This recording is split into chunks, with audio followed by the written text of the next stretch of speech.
Hola, muy buenas tardes a todas, a todos, compañeros. Ah, nada más sabemos 6, ¿verdad? Bueno, ahorita vamos a dar un pequeño momento. A ver, tonos de llamada.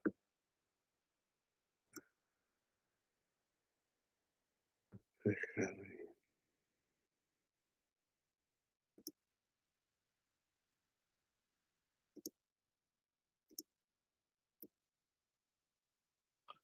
Ahí está,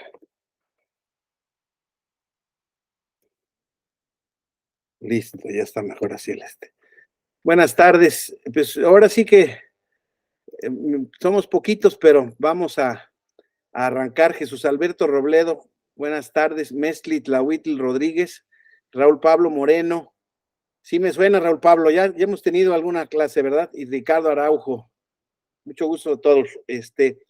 Oigan, iba yo a empezar de cualquier manera, no importa cuántos estemos, iba yo a empezar con esta pequeña dinámica para arrancar con el tema de control difuso y control concentrado de la constitucionalidad, el caso de los medios de impugnación en materia electoral. Escríbanme, por favor, ahí en la parte del chat, para ustedes, así, de manera simple, en 3 minutitos, piénsenle, pues, ¿qué es una constitución? Desde el punto de vista que lo quiera, o sea, desde su sentido común, desde su conocimiento, desde su entendimiento, escríbanme, por favor, lo más breve posible, o si se quieren extender, en 3 minutos, ¿qué es una constitución?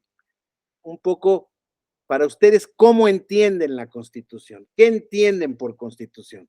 Una pregunta un poco amplia, no quiero una definición necesariamente, sino para ustedes puede ser qué función para ustedes tiene la constitución, para qué sirve la constitución o cómo entienden la constitución.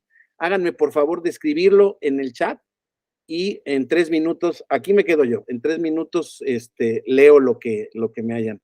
Si acaban antes, me van diciendo, por favor. Muchísimas gracias.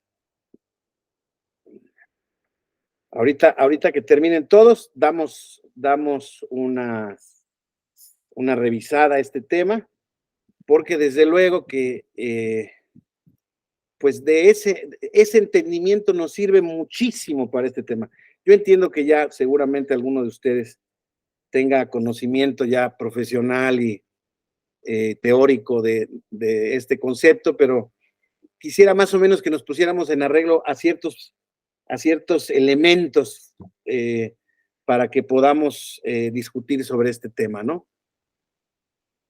Ya vi que ya 2 concluyeron, no hay prisa, tenemos tiempo suficiente y está previsto en la exposición. A ver, vamos a ver. Ahora sí.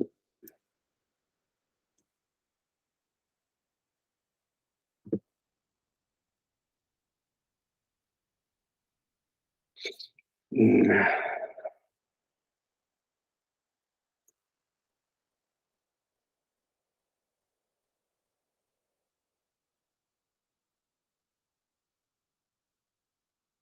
¿Alguien más llegó? Estamos tratando de poner en la zona del chat ¿qué entendemos por constitución? ¿Qué entienden por constitución, compañeras, compañeros? No, creo que somos los mismos. Nada más yo dupliqué el tema.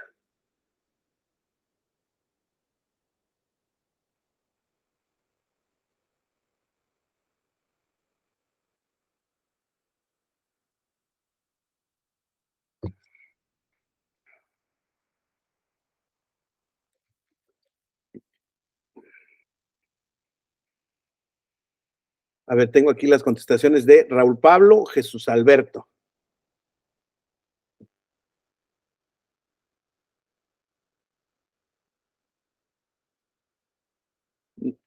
Mestli ya terminó también. A ver si Ricardo, nada más con una idea, les digo, no estoy buscando aquí una precisión. Ahí estamos. A ver, vamos a ir leyendo. Perdón, Ricardo ya estaba. Raúl Pablo, Jesús Alberto. Ok, vamos a ver. Dice Raúl Pablo Moreno, documento político dogmático. y jurídico que sienta las bases del Estado, sus instituciones y funcionamiento. Muy buen tema, muy buen punto. Vamos a ver qué más encontramos. Jesús Alberto Robledo Valero. Un documento que contiene disposiciones normativas de carácter legal y político, que es la base para la regulación del sistema político y jurídico de un Estado, también elemento correcto. Ricardo Araujo, es el Estatuto del Poder. Ándale, es más político el asunto. El documento jurídico político a través del cual se establece el acuerdo político y las normas jurídicas que rigen a una sociedad. Muy bien. Mestli dice, conjunto de normas que organizan y definen las reglas de convivencia de un país. Muy bien. Pues todos contienen elementos valiosos que nos sirven para esto. Todos saben lo que es una constitución. Vamos a ir simplificando, ¿no? Porque desde luego, desde el punto de vista doctrinal podemos incluir muchos aspectos desde el punto de vista político, desde el punto de vista social, desde el punto de vista jurídico. Desde luego, el punto que nos interesa aquí es el punto de vista más jurídico posible, ¿verdad? Que se pueda para efectos de entender lo que es una constitución, porque de lo que vamos a hablar es exactamente de su control y de cómo se ejerce este control y qué significa el establecer este control. A ver, pero vamos a discutir un poquito sobre las ideas que nos pusieron. Documento político, dogmático y jurídico que sienta las bases del Estado, ¿ok? Sus instituciones y funcionamiento. Ok, luego dice Jesús Alberto, disposiciones normativas de carácter legal y político que es la base para la regulación del sistema político y jurídico de un Estado, muy similar. Ricardo dice el Estatuto del Poder, también muy similar, documento jurídico político a través del cual se establece el acuerdo político y las normas jurídicas que rigen a una sociedad. Dice Mestli, conjunto de normas que dicen, todos tienen, Diego dice Ricardo, porque establece la conformación del Estado y las relaciones de sus órganos entre sí. ¿Qué me falta aquí? Hay un punto que no sé si está entendido o implícito en lo que me están poniendo. Yo nada más quisiera que llegáramos a un entendimiento de algo que le falta. Todo está bien, ¿eh? Una constitución es esto que me dice. Una constitución es un documento político, es un pacto político, sin duda alguna, ¿no? Es el documento fundacional del Estado moderno, ¿no? Y al mismo tiempo, compañeros, jurídicamente, ¿no? Algo que quizá me faltaría precisar aquí en estos temas es, al ser el documento fundacional del Estatuto del Poder, como dice Ricardo, es la norma suprema del Estado. ¿Estamos? Hay una idea de supremacía constitucional, aunque hoy en día vamos a ver una pequeña adaptación que se le va a hacer a este concepto, pero empezamos con este concepto desde el punto de vista de lo interno, exclusivamente, y de la teoría general del Estado. Entonces, ahí está, esa norma suprema que organiza el poder, ¿de acuerdo? Dice, las normas jurídicas que rigen a una sociedad, está bien. Dice, definen las reglas de convivencia de un país, está bien. Las bases del Estado, instituciones y funcionamiento, está bien. Regulación del sistema político y jurídico de un Estado, está bien. O sea, una constitución, compañeras y compañeros, establece de alguna manera qué tipo de gobierno va a asumir ese Estado, esa comunidad política, ¿no? Establece esa declaración de poder. En nuestro caso es una república representativa, democrática, laica y federal, ¿verdad? Estamos hasta ahí, lo que dice el artículo 39, 40, 41 de la Constitución. El 39 dice que la soberanía reside en el pueblo, pero ese es el tipo de Estado que vamos a hacer. Ahora, decía ahí también las bases para la regulación del sistema político. Nuestro sistema político, en términos generales, ya veremos, ¿no? Unas formas de gobierno, otro sistema político, es sistema político democrático representativo, ¿no? Pero una constitución también, compañeros, según el esquema de la teoría constitucional, establece como tal esas relaciones de poder a las que se refieren algunos de ustedes, establece la división de poderes, compañeros, también la manera, este pacto político, este estatuto del poder, establece contrapesos a ese poder, ¿sí? Y estos contrapesos a este poder pasan, además de por establecer una división de poderes, pasa también porque establezca y reconozca derechos de sus integrantes, de sus ciudadanos, de sus comunitarios, ¿sí?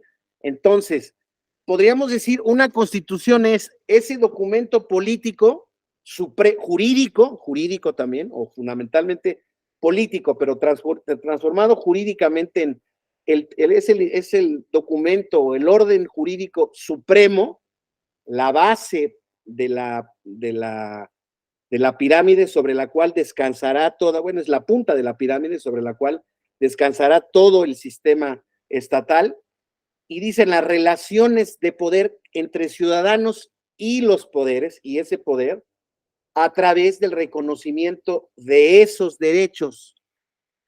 Y esos derechos, compañeros, incluyen el de el control de la convención, de la constitucionalidad, y ahora posteriormente en este nuevo paradigma que nos encontramos desde 2011, en un control de convencionalidad, que es lo que hemos llamado, lo que se ha llamado por la doctrina, el bloque de constitucionalidad. Entonces empezamos bajo esas premisas, ¿sale? O sea, Constitución tiene división de poderes, Constitución tiene una forma de gobierno, Constitución establece estas relaciones de poderes con los ciudadanos a través del reconocimiento de derechos que se llaman o denominamos derechos fundamentales. Ya aquí no quiero entrar en este concepto, claro, derechos humanos, porque a donde me quiero referir es que los derechos fundamentales, yo, particularmente para mí, me es más sencillo identificarlos como son aquellos derechos que reconoce el Estado a través de la Constitución, que claro que son derechos humanos, pero a veces pasa que en su configuración y en su ejercicio y en su protección, la propia Constitución establece ciertas restricciones y parámetros a ciertos derechos que pareciera ser que van en contra de los derechos humanos de corte universal, ¿no? Que surgen, como ustedes saben, a partir voy a cerrar esto, a partir de la Declaración de los Derechos del Hombre y del Ciudadano de Francia, de la Revolución Francesa de 1789, que al mismo tiempo está inmersa en este panorama, en este conflicto independentista que ya se está generando en las 13 colonias norteamericanas respecto de la monarquía inglesa, ¿no? Entonces, es un movimiento libertario que se da como reacción a ese estado feudal, ustedes saben, ¿no? A ese estado donde auténticamente, pues el reconocimiento de los derechos individuales era prácticamente nulo, ¿no? Incluso podríamos decir que los siervos eran prácticamente como esclavos, ¿no? No se podían vender, no se podía disponer de ellos, pero prácticamente tenían una relación de pertenencia con su dueño, con su señor feudal. Y entonces, pues este tema de la Constitución genera una primera gran victoria de los derechos individuales frente al poder. Y hemos visto entonces, compañeros, que la Constitución, además de todos seres, de ser todo esto que hemos dicho, es una herramienta para controlar al poder, compañeros. Asimismo, es una herramienta o es un presupuesto del equilibrio de poder. Se supone que así debiera ser, por lo menos, ¿no? Porque ya estamos viendo ahora, compañeros, que de verdad, y perdónenme que se los maneje en este sentido, pero no puedo dejar de hacerlo. En estos épocas, bueno, es que lo que pasa es que llevamos muy poco tiempo de vigencia real de nuestros derechos fundamentales, muy poco tiempo. Pero ya ahora ya hay un ejercicio que se quiere hacer de reforma constitucional, y por eso voy a hacer referencia a él, para limitar atribuciones del Tribunal Electoral. Perdónenme, aquí esta escuela es una escuela judicial del Tribunal Electoral del Poder Judicial de la Federación, no hay duda de eso. El magistrado de la Mata está trabajando en un proyecto para que la escuela tenga autonomía cada vez mayor, Sin embargo, bueno, somos una escuela del Poder Judicial, pero es un espacio académico y de reflexión, de análisis, de autocrítica y de crítica, sin problemas. De la institución en todo caso, no del poder todavía. No estamos en esa posición todavía de generar este tema. ¿Por qué? Porque somos un órgano al final del camino del poder. Pero sí es cierto, compañeros, que yo, por lo menos yo, académicamente, no puedo señalar algo más regresivo. Acaba de haber hace 2 meses 2 marchas fundamentales en la historia política del país para evitar que se tocara a una institución autónoma del Estado que celebra las elecciones, que lleva a cabo administrativamente las elecciones.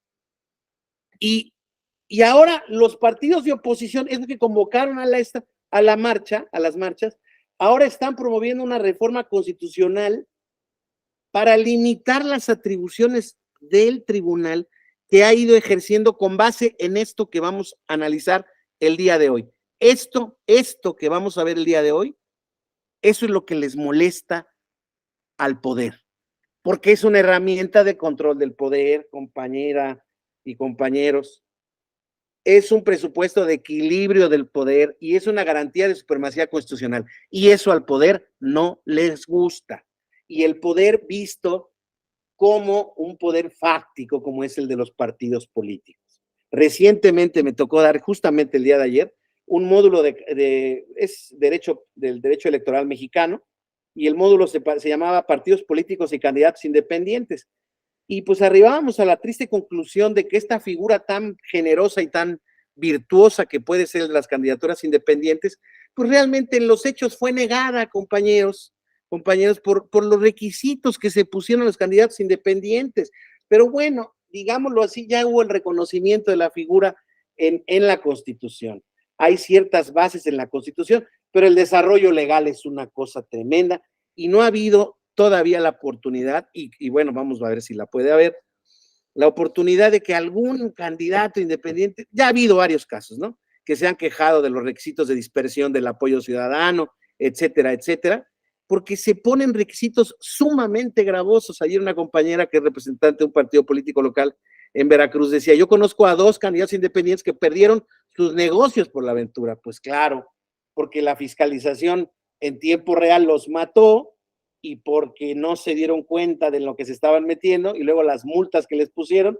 O sea, olvídense, es un auténtico ejercicio nugatorio. Pero bueno, ¿qué es lo que pasa, compañeros? Ahora se quiere decir que el tribunal no se puede meter en asuntos de dirigencia de los partidos políticos. Eso va a operar en contra de las propias personas que pueden estar promoviendo la reforma el día de hoy. O sea, y además, yo les voy a decir ahorita como un tema preliminar, y discúlpenme que de alguna manera estoy haciendo un poco de, de, de catarsis con ustedes, ¿no? Porque es que verdaderamente me tiene sorprendido y muy perplejo el tema, que pues, vamos a ver lo que dice el artículo primero constitucional, y por eso mismo les decía hace rato, ¿qué nos está faltando en esta definición que están poniendo de constitución? Nos está faltando el tema de los derechos, ¿no? Los derechos que reconoce el Estado, que el Estado está obligado invariablemente a respetar. Claro, ahí vamos viendo luego con todas las salvedades que puede haber, pero bueno, son derechos esos fundamentales, pero insisto, esos derechos deben de estar garantizados, deben de estar reconocidos, garantizados. Con estas reformas, perdón que se los diga, pero me parecen pobres reformas, pero no pobres por el sentido que tienen, que desde luego que es pobre, pobres por cómo se están redactando. De verdad, tiene una redacción tan mala. O sea, es una ocurrencia. Yo no sé si no tocaron al INE y esto es una venganza, pero yo no entiendo por qué entra la oposición ahora, salvo Movimiento Ciudadano. En fin, de verdaderamente creo que va a ser si se llega, no veo yo cómo se apruebe, no sé si voy a ser ingenuo, pero si se llega a aprobar, va a ser uno de los momentos más oscuros en la historia democrática reciente de nuestro país. Pero bueno, ¿por qué? Porque uno de los brillantes va a ser que el plan B a lo mejor se suspendió, no sabemos cómo va a estar, pero el plan B, el plan A no jaló, el plan B se suspendió, y ahora la reforma constitucional al tribunal sí jala. Híjoles, de verdad, si me lo cuentan, no lo hubiera creído nunca. Pero bueno, Entonces, compañera y compañeros, estamos en este tema, en este planteamiento del problema, ya sabiendo lo que es una constitución. La constitución sirve para esto, ¿no?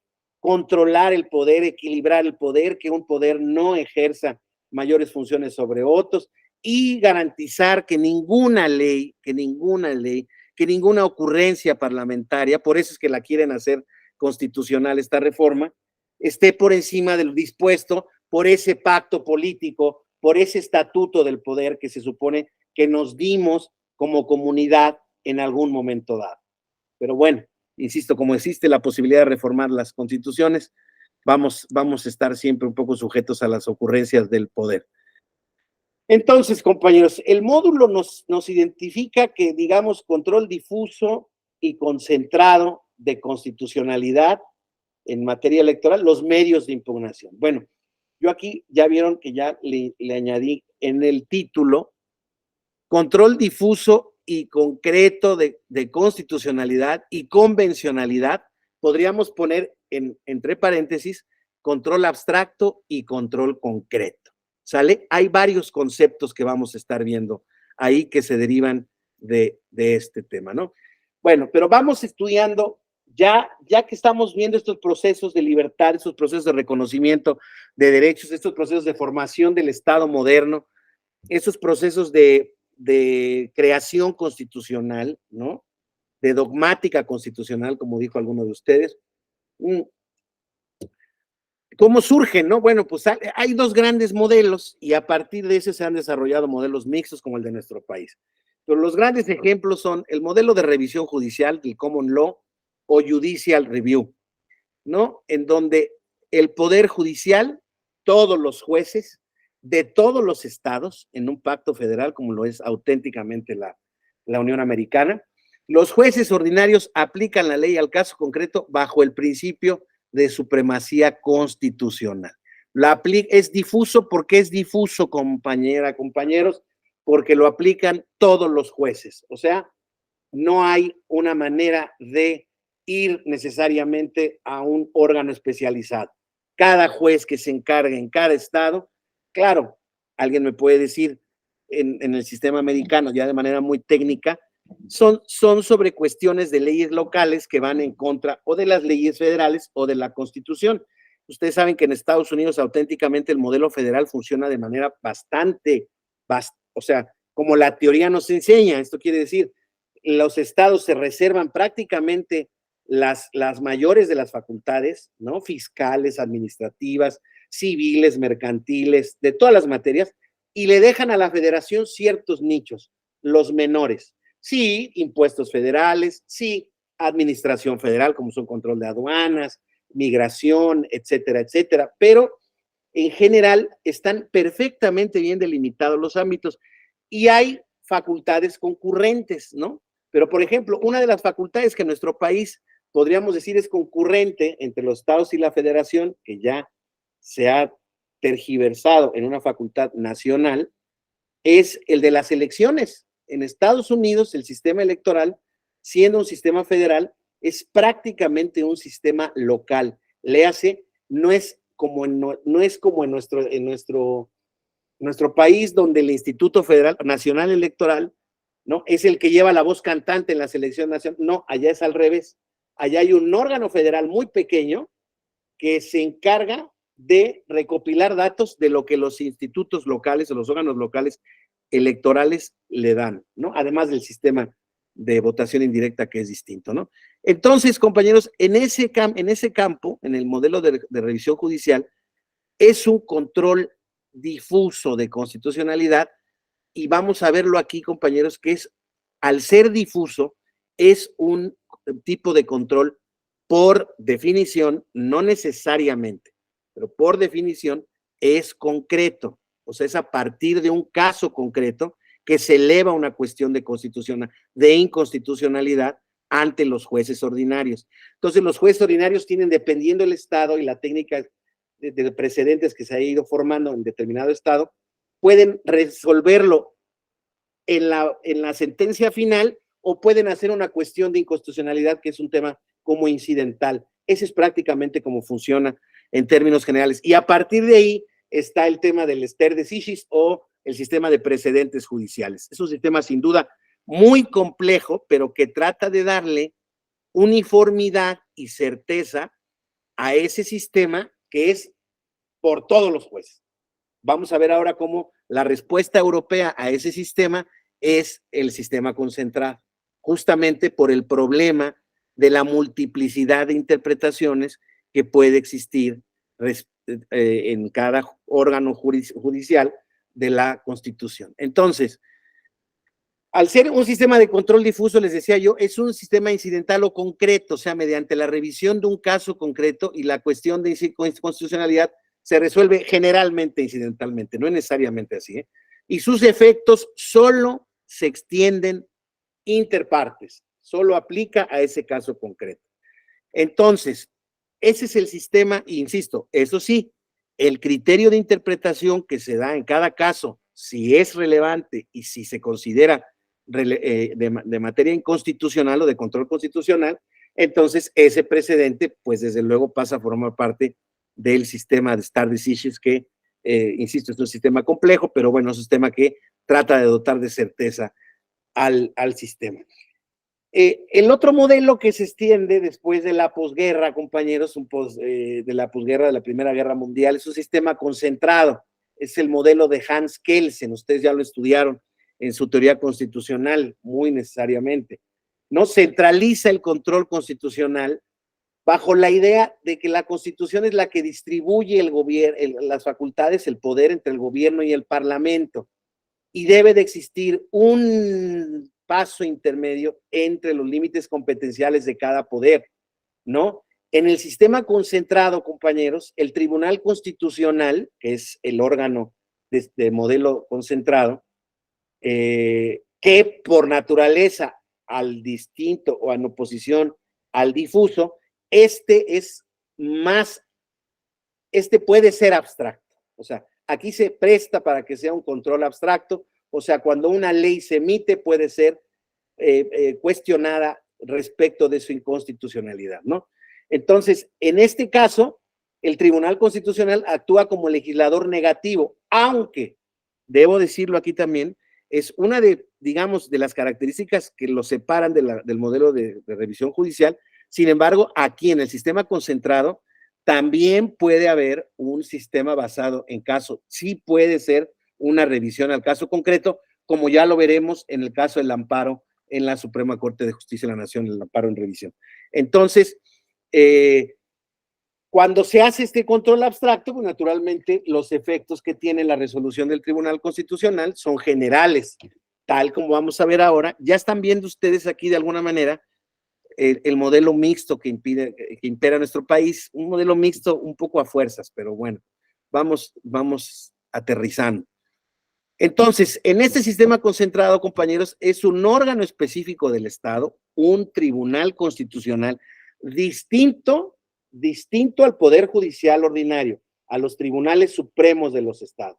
Es un tribunal constitucional. Por eso mismo, eres Mestli, ¿verdad? Mestli. ¿Te dicen Mestli o Tlahuitl? De los dos. Bueno, yo te voy a decir Mestli. Bonitos tus nombres, por cierto. Mestli, en nuestro caso, cuando la Suprema Corte de Justicia de la Nación a partir del 2011 se empezó a promocionar en la televisión como el Tribunal Constitucional de México, muchos, perdón que lo diga en esta naturaleza, muchos puristas del derecho dijeron, no, la Suprema Corte de Justicia no es un tribunal constitucional. No, no lo es al estilo europeo, porque también ve justamente amparos en revisión de casos concretos, o sea, y es un órgano terminal del Poder Judicial de la Federación. O sea, tal como es un Tribunal Constitucional Europeo, no lo es. Pero claro que es el Tribunal Constitucional de México. No hay duda de esto. O sea, incluso la Corte, ya desde luego, no por su voluntad, sino por decisión de la Constitución, ya de la jurisprudencia también, es el Poder Judicial Federal, ¿no? El que ejerce el control de la Constitución a través de los jueces de distrito, a través de los tribunales colegiados unitarios y de la Suprema Corte de Justicia de la Nación en última instancia. La Suprema Corte de Justicia de la Nación sí se queda, es cierto, en nuestro sistema. Bueno, vamos a pasar. Ahorita vamos a aterrizar en el de México, porque si no, pasemos. Sistema mixto. La mayoría de los países latinoamericanos tiene un sistema como el nuestro, pero aquí casi le puedo, lo que le voy a corregir aquí, compañera Mesli, compañeros, vamos a poner, ¿para qué me pongo pretencioso? Sistema, vamos a ponerle aquí, mexicano, y le puedo poner así, de naturaleza mixto, ¿no? ¿Cómo está nuestro país? Ya lo saben ustedes, realmente estamos repasando, estamos dándole forma a muchos conocimientos que ustedes ya tienen. La Constitución concede al máximo órgano de justicia la función de control constitucional abstracto, ¿sí? Vía la acción de inconstitucionalidad de las leyes a través de la Suprema Corte de Justicia de la Nación. También hay un sistema de control constitucional que no es abstracto y es concreto y tiene que ver sobre el tema de la invasión o asunción indebida de facultades de los poderes, que es la controversia constitucional, ustedes lo saben también. Entonces, ese también es una facultad reservada a la Suprema Corte de Justicia de la Nación. Ahora, respecto de la materia electoral, compañeros, bueno, y vía concreta, compañeras y compañeros, compañera y compañeros, nuestro sistema mexicano establece a los órganos del Poder Judicial Ordinario la posibilidad de ejercer control concreto, ¿no? Mediante la resolución de casos específicos.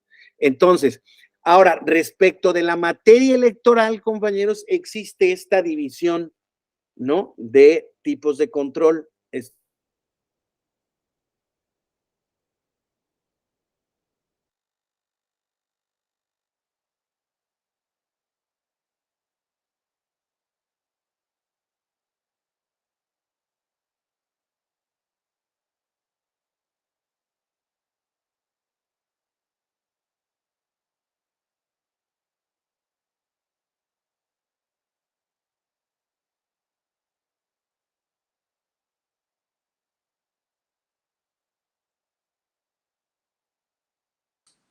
Perdón, ¿nos está escuchando?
una disculpa a todas, a todos, por favor, porque se me fue, hacía años que no se me iba la luz en casa y se me fue la luz y el internet. Una disculpa. Pero bueno, volvemos. Sí se me oye bien, ¿verdad? Se me ve. Sí, ¿verdad? Gracias, gracias. Ok. Bueno, perdón, nos quedamos, déjenme, voy a retomar la presentación porque apenas está volviendo, ya saben que esto se pone,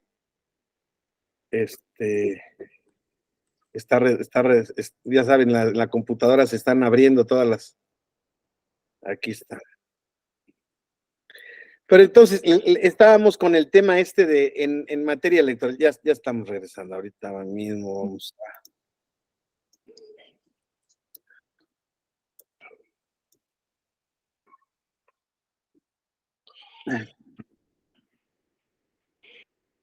Ahí estamos, ¿no? Entonces, estábamos hablando de cómo en materia electoral se establece este otorgamiento de facultades de manera que oh caray, perdón, es que están abriéndose todas ahí está.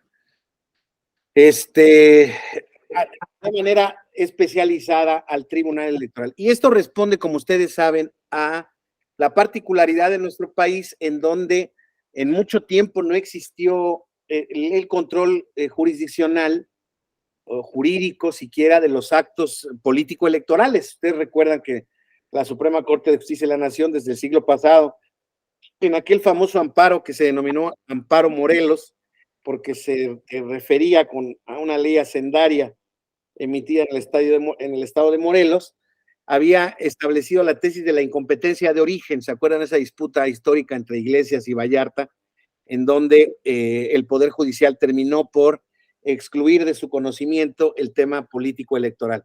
Incluso sostuvo mucho tiempo la Suprema Corte de Justicia de la Nación que los derechos político-electorales no eran derechos humanos o no eran garantías individuales. Entonces, ese es un tema que desde luego ha quedado superado, pero bueno, lo importante es que estamos viendo este sistema mexicano en materia electoral como es mixto, ¿no? O sea, sí existe un control concentrado vía abstracta a través de las acciones de inconstitucionalidad de leyes en materia electoral, que son muchas, ¿eh? Yo les diría, en materia electoral, ley que se emite en el Estado y prácticamente acción de inconstitucionalidad que va aparejada, por lo menos una, pero siempre son dos o tres, ya sea por el Congreso, ya sea por alguna fracción parlamentaria o por algún partido político. Entonces, eso se hace y como ustedes saben, la acción de inconstitucionalidad tiene efectos generales, tiene efectos de legislador negativo, declara inconstitucional definitiva alguna parte de la ley y ordena, en todo caso, si no existía un texto vigente, bueno, si existía un texto vigente, ordena lo que se llama la reviviscencia, un término que me encanta, por cierto. Es esos términos jurídicos que somos tan dados los abogados. Nosotros en la materia electoral inventamos la determinancia, un término de la determinancia.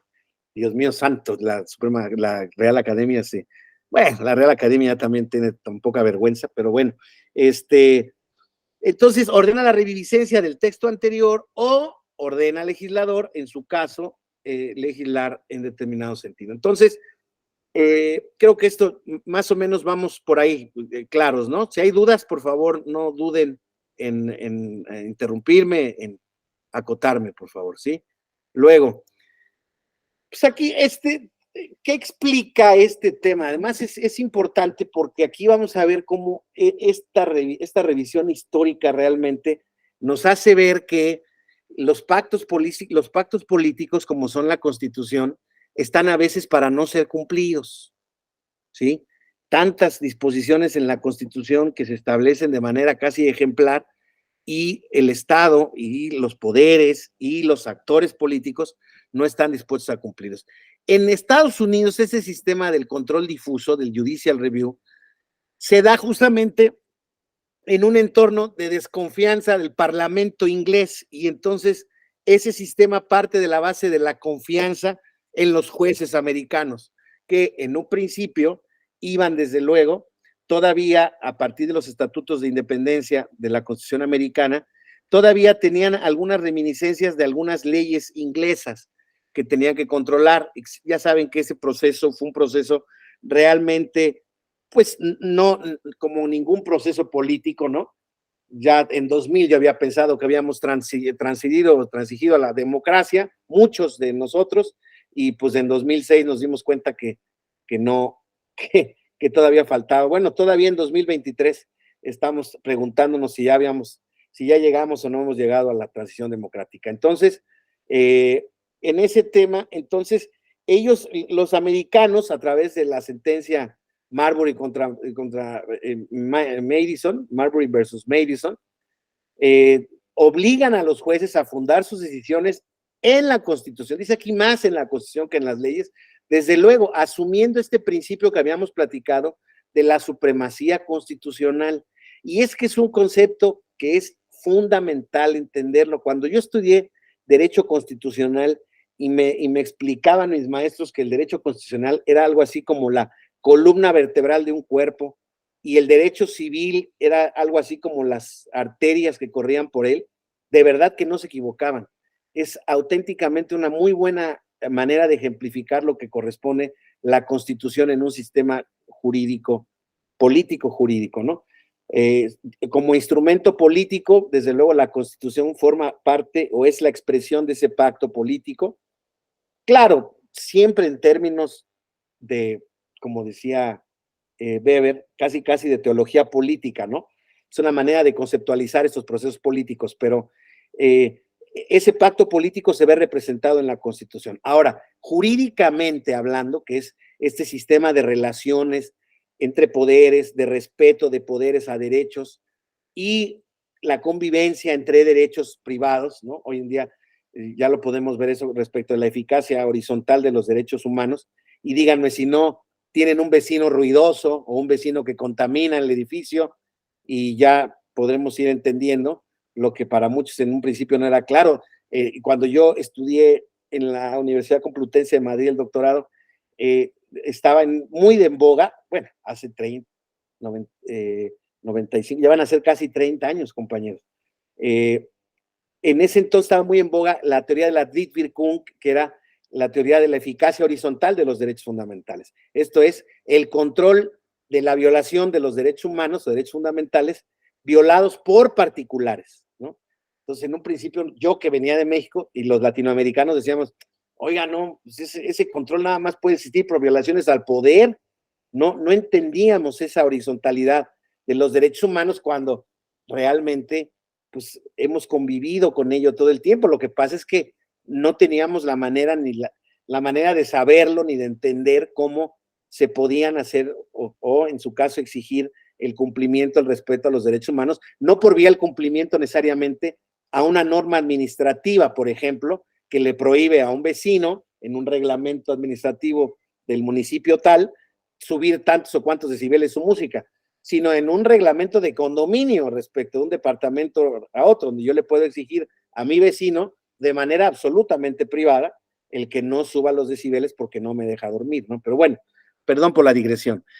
Entonces, esta sentencia de Marbury contra Madison, que establece esto de este concepto de Tocqueville, que creo que lo representa muy bien, el poder judicial es un contrapeso del poder fundamentalmente legislativo.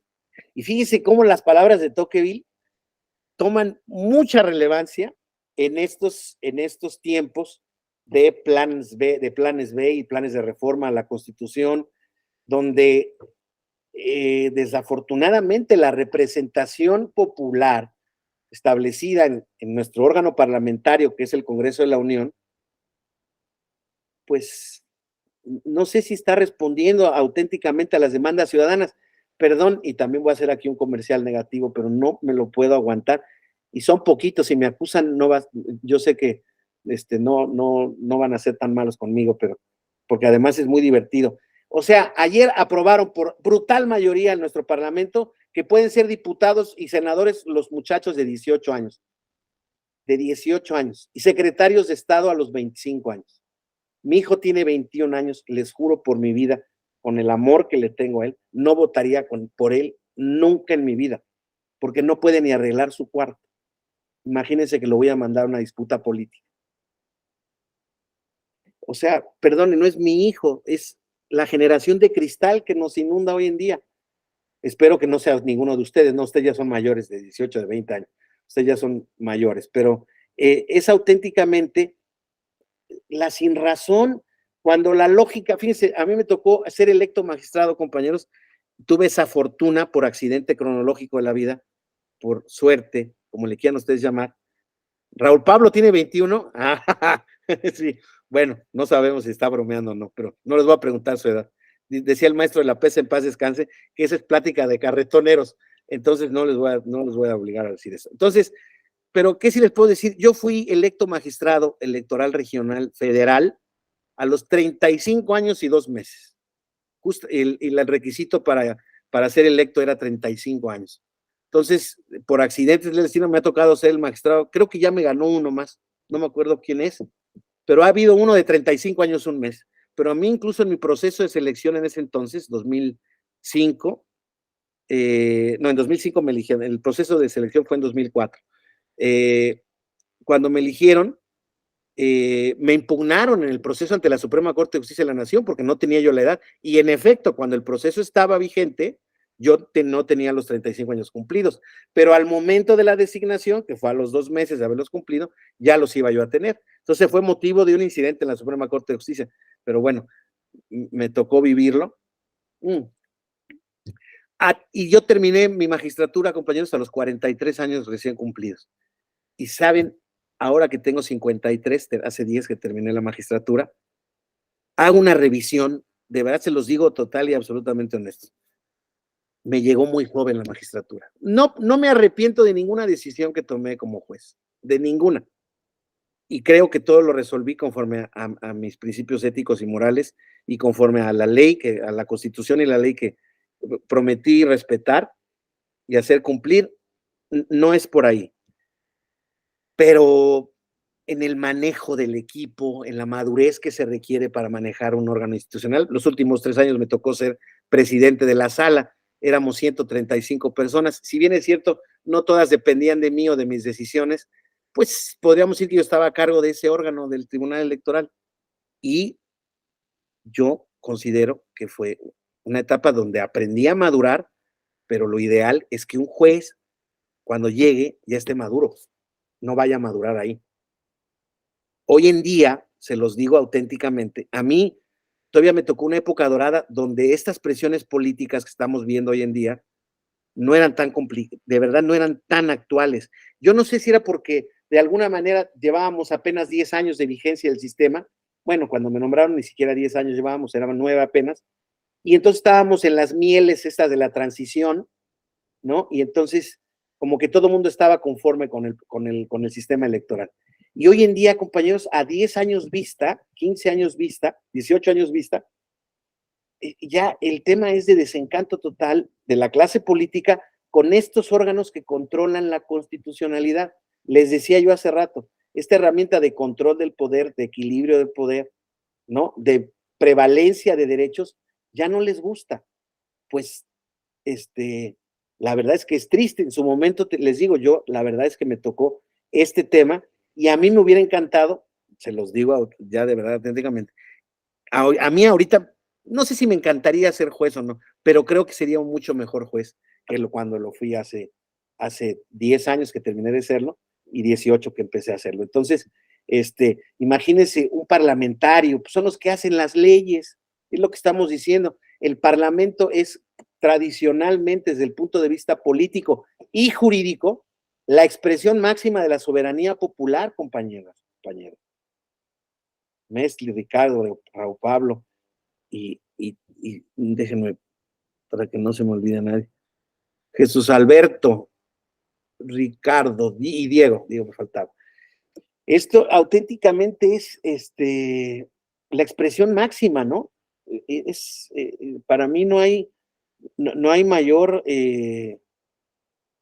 expresión de este desencanto, que de este tipo de reformas regresivas y que pasan, insisto, por porque se traten de respetar las reglas que nos hemos dado. Pero bueno, entonces, en esa sentencia de Marbury versus Madison, también habían tomado ideas de Hamilton. Es muy importante esto, el Federalista. Quien no ha leído el Federalista, se los recomiendo auténticamente. También era un documento básico que se tiene que leer. Se tiene que leer en toda teoría de la Constitución o primer curso de Derecho Constitucional. Pero yo les confieso que lo he leído más grande. Híjoles, es auténticamente una joya para entender justamente el sistema de equilibrio de poderes en un Estado federal, ¿no? Y él decía que los tribunales habían sido concebidos por estos americanos como un cuerpo intermedio entre el pueblo y la legislatura, donde la función de los mismos es proteger al pueblo de los excesos cometidos por el poder en exceso de lo previsto por la Constitución. Desde lo que estamos hablando es del siglo XXI, de 2023 en México. Y esto es 1776, 77, 75. Entonces, el juez Marshall en Marbury versus Madison es el primero que acoge este concepto de supremacía constitucional, que es oro molido para entender cómo es el sistema. En Europa surgió igual pero distinto. ¿Por qué? Pues si ustedes saben, la revolución era contra la tiranía del poder despótico, particularmente de Luis XV, Luis XVI, y los jueces de ese entonces, compañeros, eran los representantes más puros del ancien régime, como dicen los franceses, del régimen viejo, del viejo régimen, del monarca absoluto, ¿no? Entonces, este control judicial, en el caso de Europa, particular, bueno, de Francia, ¿no? Que luego fue heredado por Europa, era que ahí a lo que había que desconfiar era a los jueces. El parlamento que revivía o que nacía de la Revolución Francesa, ¿no? De este régimen, de este nuevo régimen democrático, pues podríamos decir un poco de masas, pero sí, no necesariamente, pero sí un poco ya de participación ciudadana, ¿no? El parlamento era el soberano porque era la voluntad de la nación, ¿no? La voluntad del pueblo. Entonces, por eso mismo, aquí la desconfianza era hacia los jueces. Por eso vamos a crear un sistema de control. Se crea este principio de legalidad. Es heredado de ellos, de Rousseau, ustedes lo saben. La ley es la voluntad del pueblo, decía Rousseau, el juez no puede anular la ley. Bueno, ese debate sigue hoy en día, ¿eh? Bueno, es justamente lo que oía yo decir al secretario de Gobernación hace rato en un reporte noticioso. Decía, el Tribunal Electoral ha cometido excesos de sus interpretaciones, ¿no? El juez no puede crear leyes, desde luego que no puede crear leyes el juez, pero el juez, históricamente, el juez o el Poder Judicial ha sido un creador de normas jurídicas individualizadas, compañeros, compañeros. O sea, eso lo sabemos de sentido común. Decía Rousseau, el poder de hacer leyes no está reconocido a ellos.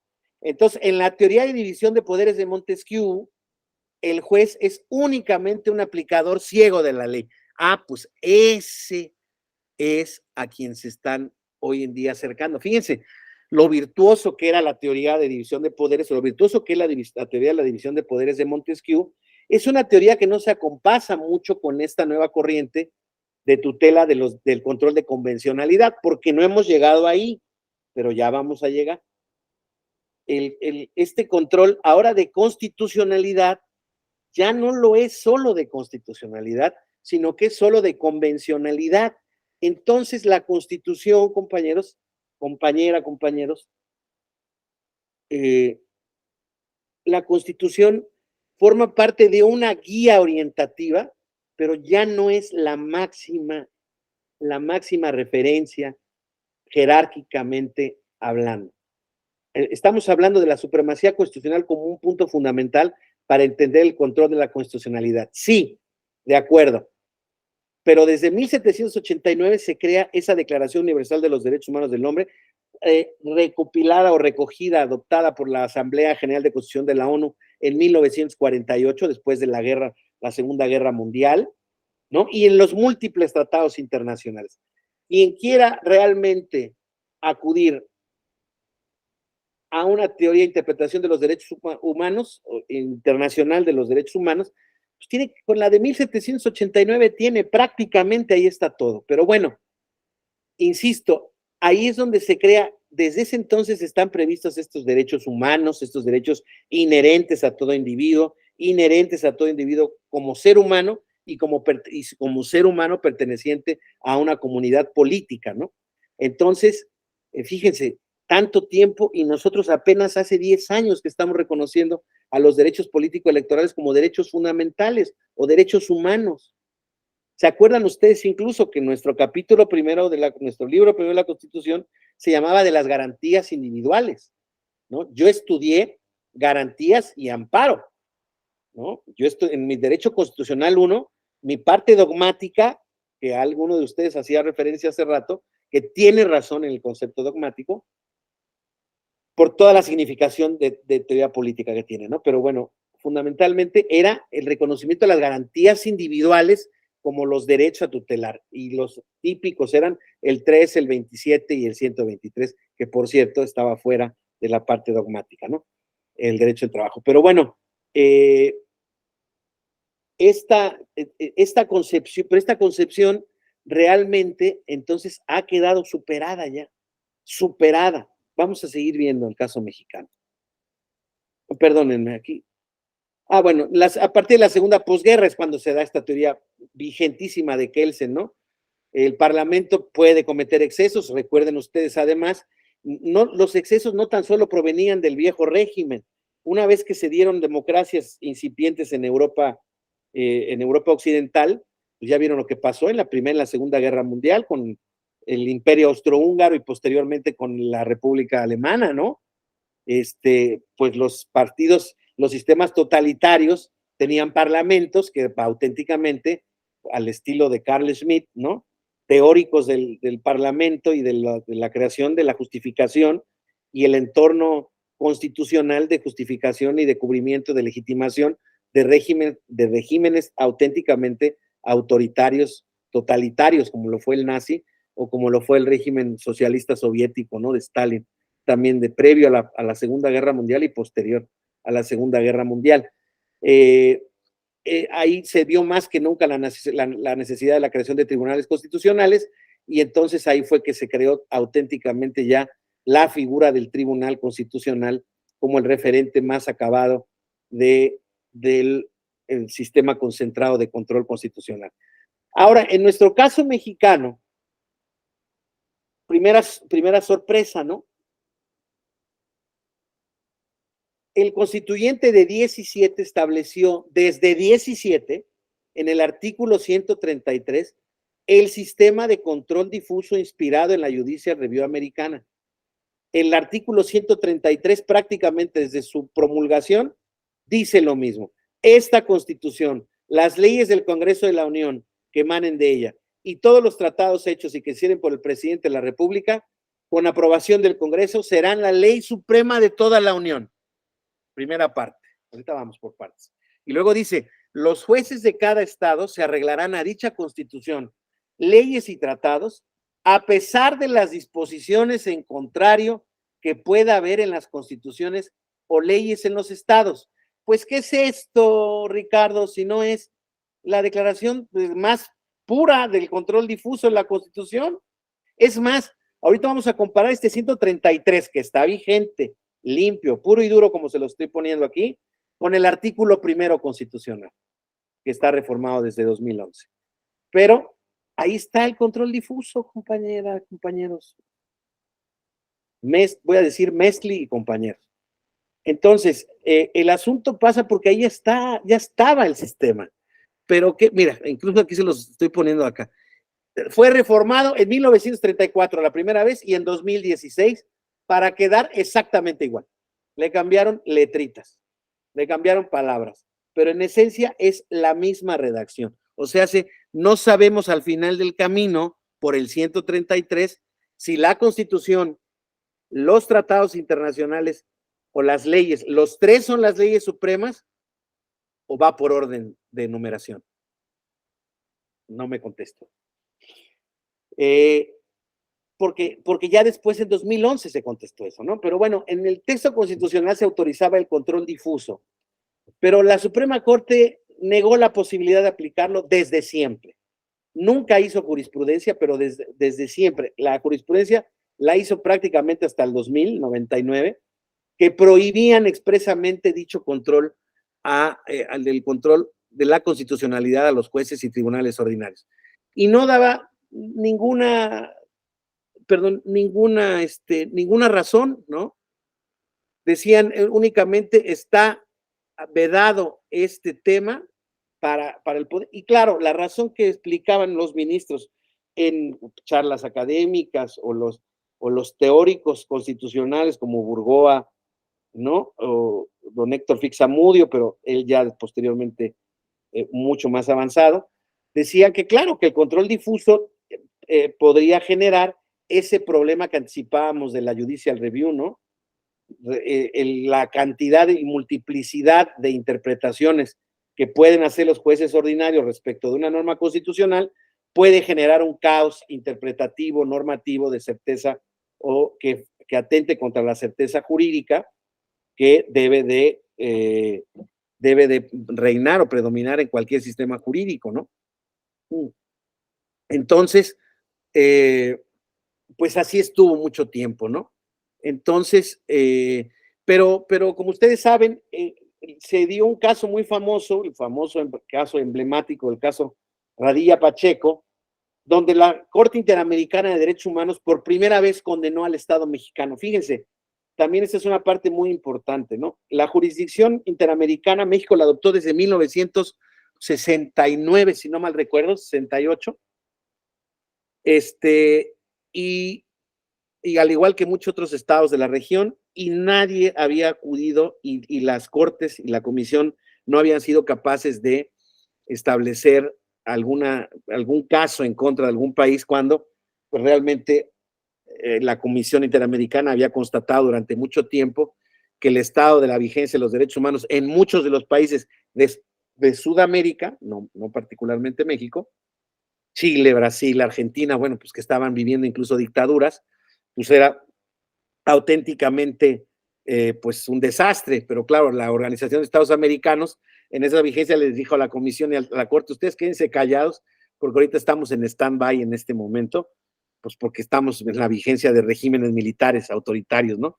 Entonces, vamos a dejar que esto no pase por ahí, ¿no? Pero el asunto pasa porque en México se supone que era un régimen de estabilidad jurídica, un régimen, desde luego, de partido hegemónico, pero un régimen en el que la vigencia de la Constitución y los derechos se presuponía. Pero bueno, ustedes saben que el caso Radilla Pacheco se genera en un caso de 1974, 75, y no es sino hasta el 2008 que se genera la primera sentencia, o la sentencia de la Corte Interamericana, en donde pues se genera una cantidad de criterios respecto de la poca vigencia de los derechos humanos en México. No viene al caso porque si no me voy a extender mucho platicar el caso que ustedes conocen además seguramente, pero el asunto es que aquí ya establece varias jurisprudencias en donde establece el control de constitucionalidad y convencionalidad y habla ya de un bloque de constitucionalidad. Entonces, ya no se entiende el concepto aislado de constitución como de ley suprema, porque hoy en día estamos, o en este entonces, en esa vigencia de 2010, que da origen a este expediente, varios, 2010, que da origen a la reforma constitucional de 2011. Fíjense, ahorita me estaba yo acordando, hace poquito, hace 2 meses, el presidente de la Cámara de Diputados, cuyo nombre voy a omitir, presidente de la Cámara de Diputados hoy en día, decía que cómo iban a reformar al Instituto Nacional Electoral si bajo su parlamento, o del que él había formado parte en 2011, habían dado el reconocimiento a los derechos humanos en el artículo 1 de la Constitución. Y ahora callado ante la reforma constitucional que trata de cercenar las interpretaciones del Constitucional, del Tribunal, la Sala Superior del Tribunal Electoral, en materia de acciones afirmativas, por ejemplo. O sea, es auténticamente incomprensible. Pero bueno, ya la historia los pondrá en su lugar. Ya se establece este control de convencionalidad Y entonces ya, compañeras, Mesli, compañeros, el artículo primero constitucional, ya a partir de eso, en la reforma de derechos humanos a la que me refiero, ya maneja claramente el control de constitucionalidad y convencionalidad, ya sea de manera difusa o concentrada. Vamos a dejar de presentar ahorita y vamos a leer. Ay, perdón. Y vamos a leer.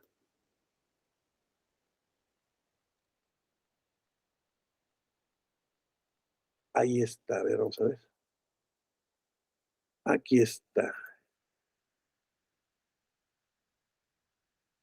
Pues con estos 3 párrafos. Vamos a ver si lo. Si no lo alcanzan a leer completamente, bueno, todos tienen ahí la posibilidad de ver su texto, pero lo vamos a leer porque verdaderamente todos párrafos adicionados por la reforma del 10 de junio de 2011. Dice, en los Estados Unidos mexicanos, todas las personas gozarán de los derechos humanos reconocidas en esta Constitución y en los tratados internacionales de los que el Estado mexicano sea parte. Ya vamos aclarando lo del 133. Así como de las garantías para su protección, vamos aclarando, cuyo ejercicio no podrá restringirse ni suspenderse, salvo en los casos del 29 constitucional. Las normas relativas a los derechos humanos se interpretarán de conformidad con esta Constitución y con los tratados internacionales de la materia. Fíjense, derechos humanos se interpretan constitucional y convencionalmente. Fíjense, por si la Constitución no alcanza, vámonos a los tratados, favoreciendo en todo tiempo a las personas la protección más amplia, el famosísimo principio pro persona. Dice, todas las autoridades, primero constitucional, de los derechos humanos y sus garantías, en el ámbito de sus competencias, todas las autoridades. Aquí no importa si es Estado federal, si es Estado central. Somos un Estado federal. Todas las autoridades, en el ámbito de sus competencias, no dice jurisdiccionales, ni dice administrativas, ni dice ejecutivas, ni dice agrarias, ni dice nada. Todas las autoridades tienen la obligación de promover, respetar, proteger y garantizar, cualquiera que esos verbos impliquen, los derechos humanos de conformidad con los principios de universalidad, interdependencia, indivisibilidad y progresividad. En consecuencia, el Estado deberá prevenir, investigar, sancionar y reparar las violaciones a los derechos humanos en los términos que establezca la ley. Pues ya, yo apago esto y si no les quedó claro, no es cierto, ¿cómo creen? Digo, yo no veo muy claro, no sé ustedes, pero me regreso a la presentación y entonces,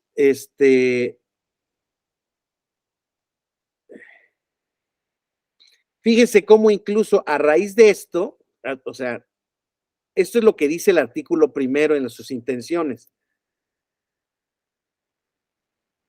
Dice, como ya lo habíamos visto, aquí estoy un poco aclarándoles, ¿no? Por si no se había quedado, aquí establece el control de constitucionalidad y convencionalidad de manera difusa o concentrada en el régimen jurídico nacional. O sea, el primero nos establece los 2 sistemas de controles porque son todos los jueces, en todos los casos, todas las autoridades en el ámbito de sus competencias podrán ejercer control de constitucionalidad y convencionalidad. Entonces, ya sea concentrada, concreto, abstracto, todos tienen que interpretar derechos humanos a favor. Pero la Corte ha desincentivado y limitado el ejercicio de ese control.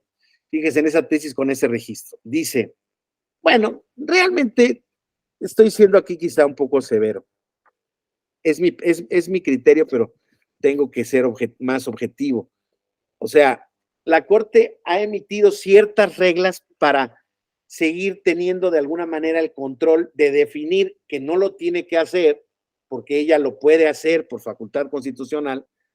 Dice, control concentrado de constitucionalidad o convencionalidad de normas generales de los órganos del Poder Judicial de la Federación.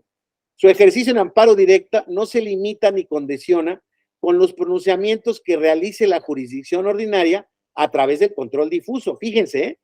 O sea, no niega el control difuso, pero dice de alguna manera la Corte, no me importa lo que digan los jueces locales, yo voy a decir la última palabra. No lo digo, o sea, ya está dicho, está claro que eso tiene que ser así. Digo, es mi opinión.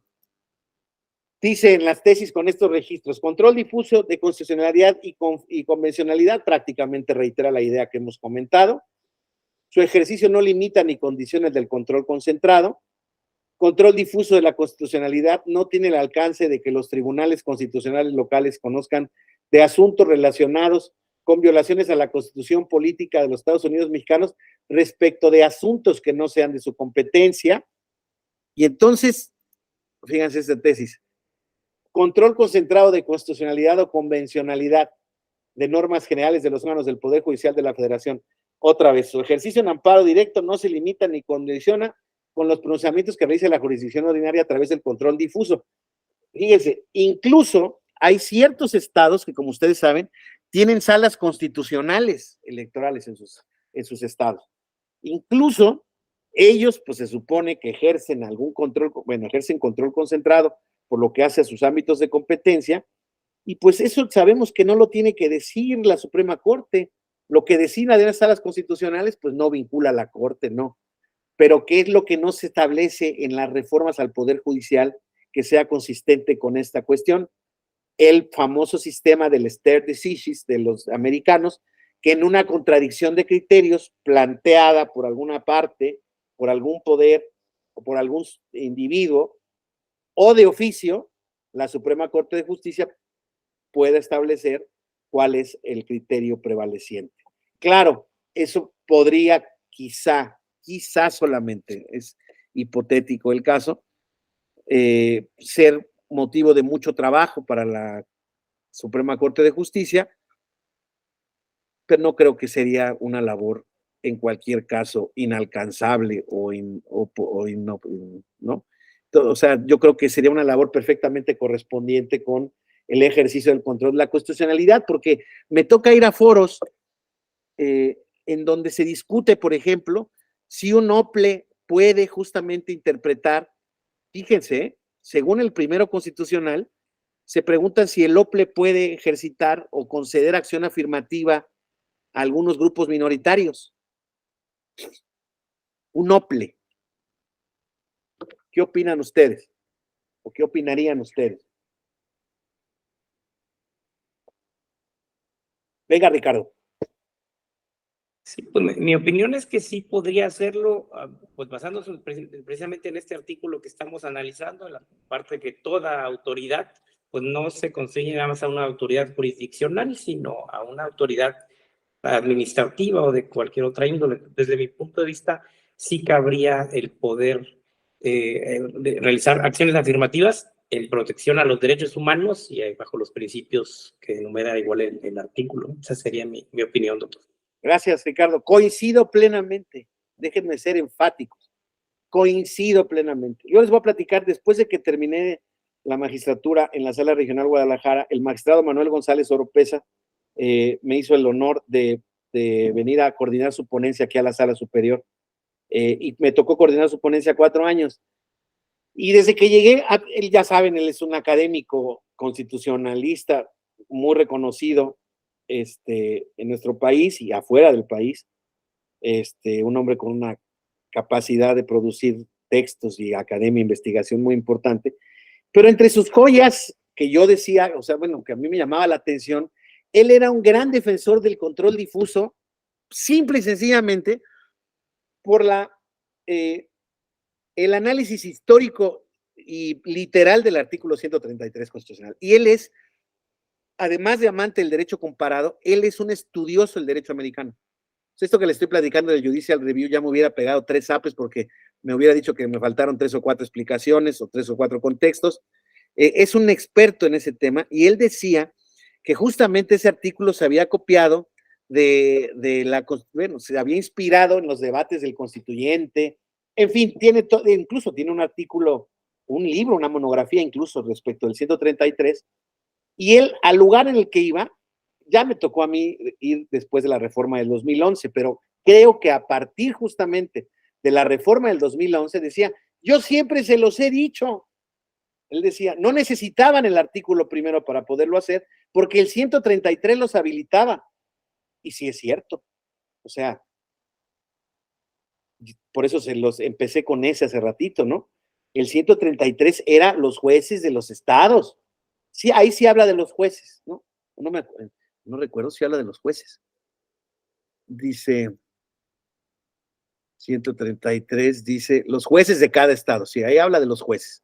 Pero aquí el primero constitucional se refiere justamente a todas las autoridades. El objetivo, Ricardo, el objetivo de la reforma, si ustedes leen, está muy mala la exposición de motivos, pero bueno, hay un parrafito en donde dice que el objetivo es precisamente que todos los poderes del Estado respondan a esta necesidad, a este reclamo ciudadano de garantía de los derechos fundamentales, de universalidad de los derechos humanos, de progresividad de los derechos humanos. Fíjese, el primero nos habla de progresividad, el primero constitucional, por eso mismo yo, si bien es cierto, me enojo por un punto, en alguna medida, también se me tiene que bajar tantito porque yo creo que la reacción es muy a bote pronto. A mí la reacción mi reacción responde a la actitud política, ¿no? A la actitud de coyuntura, ¿no? De contradicción y de verdad de traición, a mí me parece, a los principios que se supone que están representando. Pero realmente, y los magistrados, desde luego, y los ministros de la Corte, no ven con buenos ojos esta reforma que la estamos platicando, ¿no? La que limita las facultades al Tribunal Electoral. Pero hay que ver cómo termina la lectura de este tema. Yo no sé cómo, incluso siendo reforma constitucional y esperando que pase, yo no sé cómo algún artículo pueda derrotar al primero constitucional. No lo sé, no lo veo, no lo veo. Desde luego, eso está en el criterio de cada quien, es mi criterio. Yo entiendo que una interpretación auténtica de los motivos del constituyente, si es que se llega a constituir esta reforma constitucional para reformar la Constitución, es justamente limitar las facultades de un órgano en determinados casos, pero el primero constitucional es como muy general, ¿no? Dice todos los derechos humanos, y en los derechos humanos están comprendidos los derechos políticos, y en los derechos humanos están comprendidas las acciones afirmativas, están comprendidas la protección a los grupos históricamente vulnerables, ¿no? O sea, por ese lado no lo veo. Luego, si un ciudadano viene quejándose que adentro de un partido político le están violando sus derechos políticos electorales porque hay una norma que dice que los partidos políticos harán lo que se les pegue la gana en el nombramiento de sus dirigencias, no sé, yo no quiero hablar como juez, pero como académico, a mí el primero todavía me seduce, ¿eh? Aunque diga alguna cosa que no pueda yo mover. Si yo interpreto conformemente la Constitución, ¿a favor de quién la voy a interpretar? ¿De la autoorganización de los partidos políticos o del derecho individual político electoral de una persona perteneciente a un grupo vulnerable, por ejemplo, que ha sido sustituida o indebidamente relegada en una elección interna de dirigencia de un partido político? No sé. Yo se los dejo en la oreja. A mí me sigue pareciendo que, ¿por qué no se metieron con el primero constitucional? En fin, ya no quiero abundar en esta. A ver, Ricardo. Sí, nada más para quedar claro con su punto de vista. Desde su punto de vista, la interpretación la puede hacer también todo órgano administrativo o específicamente un órgano jurisdiccional. También un órgano administrativo está facultado para interpretar con base en el artículo primero constitucional y el 133. Para mí, no hay duda. Para mí.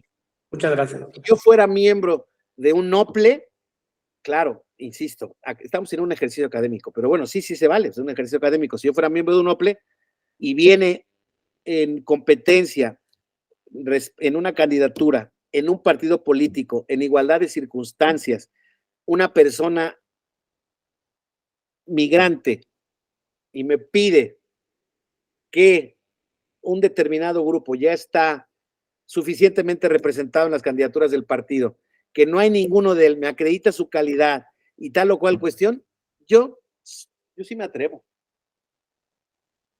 Yo sí me atrevo porque estoy jugando a favor de los derechos humanos. O sea, ¿podría haber alguna restricción desde el punto de vista jurisdiccional? Sí, bueno. O sea, sí, sí puede haber una postura contraria. Pero a mí me da la impresión, insisto, y este es el objetivo fundamental. Con esto voy a tratar de cerrar, porque ya prácticamente, déjame ver nada más que me quedaba aquí.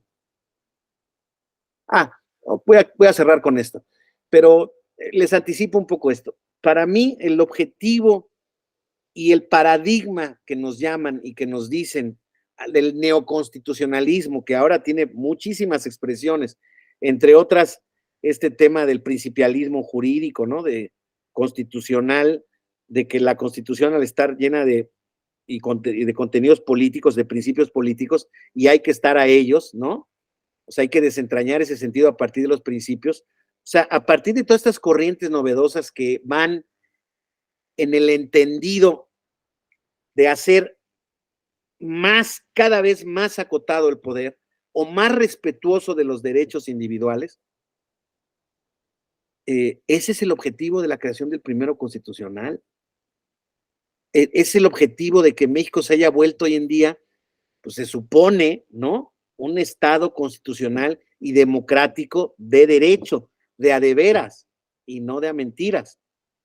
Por eso mismo les digo, estos esfuerzos legislativos parecen de risa loca, ¿no? De risa loca. ¿Por qué? Porque estamos tratando de enseñar la vanguardia en estos temas. De hecho, incluso el Tribunal Electoral ha sido muy señalado, pero no voy a entrar a esto, voy a cerrar con esto para que no se nos pierda el hilo del tema. Entonces, respecto de la jurisdicción electoral mexicana, es un poco recapitulando, ¿no? El Tribunal Electoral se incorpora en 1996 al Poder Judicial Federal y se establece como la máxima. ¿Por qué? Porque mañana vamos a ver los medios de impugnación en materia electoral, tanto los vigentes como los del Plan B, y cómo controlan la constitucionalidad, ¿no? Pero dice que el Tribunal Electoral es la máxima autoridad jurisdiccional en la materia. Entonces, Ricardo, para seguir el ejemplo, como miembro de un OPLE, yo me animo a este tema, pero muy probablemente el que fue perjudicado porque yo generé la acción, o vamos a suponer que yo convencí a mi colegiado y el OPLE generó la acción afirmativa y el perjudicado o alguien que se haya sentido perjudicado va impugna ante el tribunal, muy probablemente el tribunal me pudiera corregir la plana o me pudiera confirmar la plana. Uno no sabe, o sea, yo pensaría que pues los esfuerzos, insisto, jurídicos tengan que ir, o sea, no brutalmente, o sea, no, ¿cómo quiero decir? No incontroladamente o irracionalmente a favor de los derechos humanos. No es eso lo que quiero sugerir, ¿eh? No es derechos humanos, por eso les digo que con eso voy a concluir, porque el Tribunal Electoral sí ha sido en efecto acusado de generar luego interpretaciones medio descabelladas, pero más que descabelladas en atención a la potencia que están generando, creo yo, que a veces por la falta de consistencia en la uniformidad de los criterios. ¿Qué les quiero decir? En algún tema de la creación de un partido político, la recopilación de un apoyo ciudadano, a un candidato independiente se le generó un perdón y no se le repuso el procedimiento y se le tomaron como buenas firmas que eran falsas. Y en otro procedimiento se ha sancionado duramente, incluso se ha castigado con la negativa del registro a un partido político. O sea, en donde sí, en donde no. Luego hubo unos casos de falta de presentación de informes de precampaña, porque no hubo en un mismo partido político en varios estados.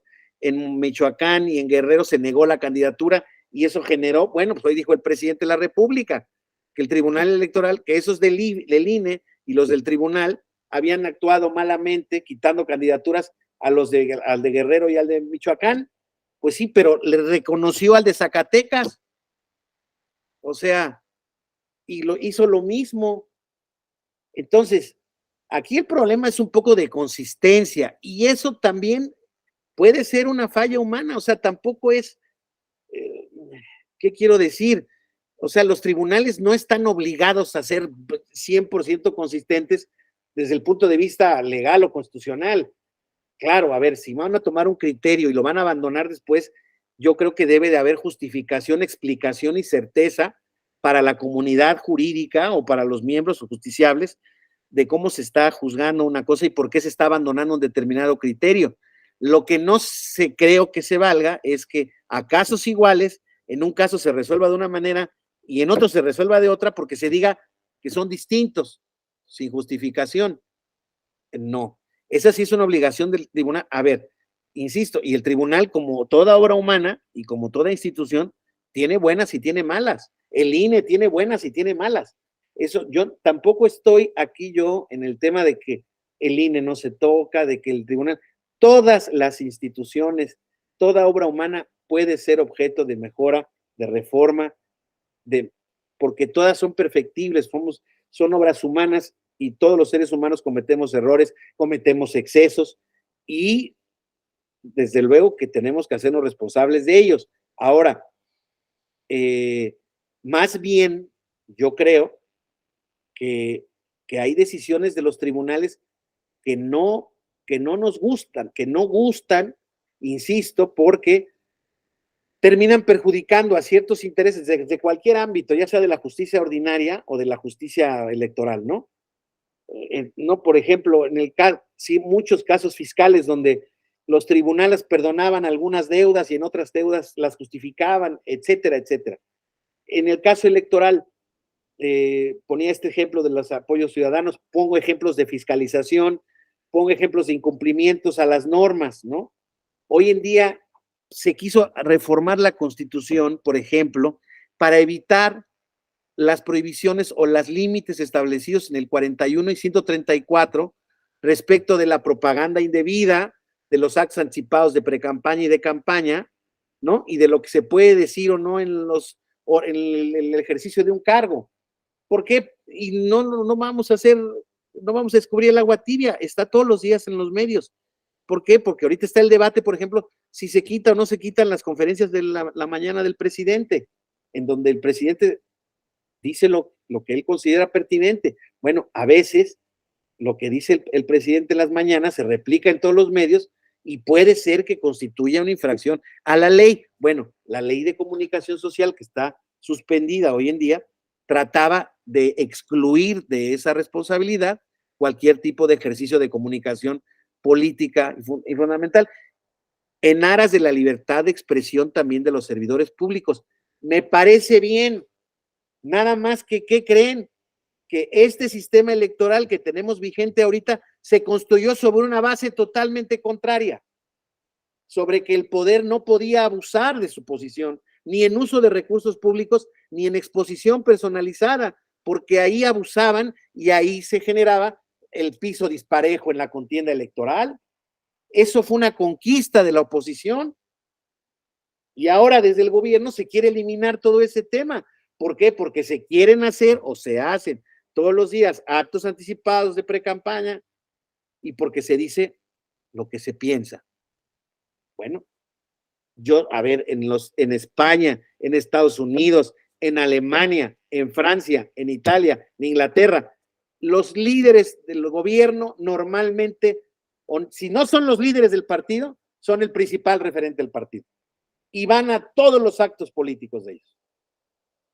Obama, en los tweets, apoyando a Hillary Clinton contra Trump. Y Obama tiene 130 millones de seguidores en Twitter. Y Obama dando duro en las redes sociales, porque en esa democracia, en ese sistema político, eso está bien. Bueno, aquí se dice que no. Bueno, no se ha castigado. Hay un tema ¿Dónde está el de la famosa veda electoral? Bueno, la veda electoral está para que nadie haga propaganda a favor de nadie, ni partidos, ni candidatos, ni simpatizantes, ni influencers. Y los influencers del Verde van 2 veces en 2 procesos electorales que se avientan en la veda electoral 100 personalidades echando tweets y luego instagramazos. Y el partido se enoja porque lo sancionan, porque que él no sabía nada y que ellos estaban en su libertad de expresión. Bueno, pues, o sea, ni que fuéramos también, viviéramos en dónde, ¿no? Todos los hashtags y todo ese tipo de cuestiones. Sí, el 134 constitucional del uso indebido de recursos públicos, la propaganda personalizada, no se puede, bueno, no se debiera poder, pero pues yo les digo una cosa y se los digo abiertamente. Todos los días, hoy en día, más que nunca, estamos viendo violaciones a la ley. Y pues la ley como está todavía. Entonces, pues para eso nos sirve el control de la Constitución, ¿no? Y fíjense, con esto quiero concluir con ustedes en esta primera parte del módulo. Nuestro control de constitucionalidad y convencionalidad sirve para limitar el poder, definitivamente, limitar el poder, y en consecuencia, garantizar los derechos de los ciudadanos, de quien no está en el poder. Si hay un conflicto entre la libertad de expresión de quien ejerce el poder y la libertad de expresión de un ciudadano, para mí, mi opinión es que el conflicto está resuelto. Yo como juez debo de fallar a favor del ciudadano, porque la convencionalidad, los derechos humanos, nuestro sistema de control hoy en día, lo que busca es limitar, controlar, equilibrar cada vez más al poder. ¿Estamos? Esa es mi posición irreductible. Haya o no haya reforma, yo soy un convencido de que hay muchos problemas que resolver en este tema. No digo que sea fácil y por eso les digo, no es tampoco de que se me presentó una persona migrante y le voy a dar el registro para que sea votado por un partido político. Habría que ver las condiciones del caso concreto. Tendría que haber entrado en una contienda, en fin, el partido político tenía que haber tenido el gusto, como pasa luego a veces, ¿no? El partido político abre las puertas, emite una convocatoria y esa convocatoria, Mesli y compañeros, les da derechos a todos los que esa convocatoria les reconozca un derecho. Y entonces todos llegan en igualdad de circunstancias. Esa convocatoria no le da, estoy de acuerdo con la posición de quienes dicen que el tribunal no puede imponer candidaturas ni dirigencias, estoy de acuerdo con eso. Ese derecho no le da el derecho a ninguno a ser electo, a ninguno. Le da el derecho a participar. La decisión final es del partido. Pero, si el partido en ese proceso decisorio lastimó el derecho de alguno de ellos, léase, no lo dejó competir en igualdad de condiciones, léase, no le reconoce una condición especial, léase. Entonces, ahí es donde yo creo que la decisión del partido no es estrictamente libre.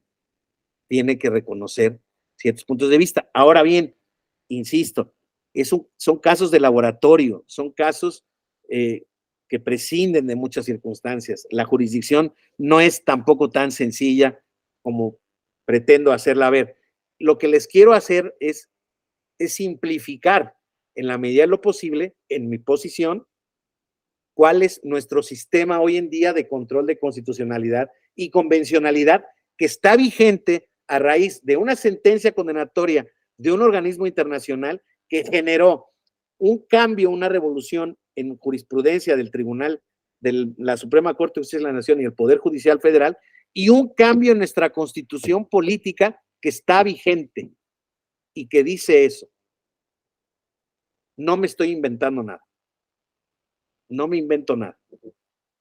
Ahora, les vuelvo a decir, habría que ver casos concretos, habría que ver, no es, insisto, tampoco enchilame otra. Hay que, por eso mismo, el legislativo se siente incómodo a que el tribunal pueda otorgar o reconocer una candidatura de un grupo minoritario tradicionalmente discriminado, por ejemplo. Porque así, pero así pasó con las mujeres. ¿No se acuerdan ustedes? En 2012 las cuotas de mujeres estaban en 60-40, venían de un 70-30, y una sentencia del tribunal les obligó a registrar 50-50. Otra sentencia 3 años después les obligó a establecer paridades en los órganos federales. Otra sentencia un año después, paridades en ayuntamientos. Y última sentencia, paridades en gobernaturas. ¿No les parece un tema consistente? O sea, yo, perdón que se los diga, soy un hombre que creció en un entorno machista y en un principio estaba enojadísimo con esas decisiones porque se habían cancelado los derechos de hombres que habían participado en el tema. Pues sí, pero es que aquí es donde entraba la nueva perspectiva de los derechos humanos y, por ejemplo, el principio de juzgar con perspectiva de género. Eso significaba. Hoy en día lo entiendo, lo acepto y me parece muy bien. Y viene una reforma constitucional que echa para atrás eso, pues no, es regresivo. Digo, quien diga que no lo respeto, pero no lo puedo compartir.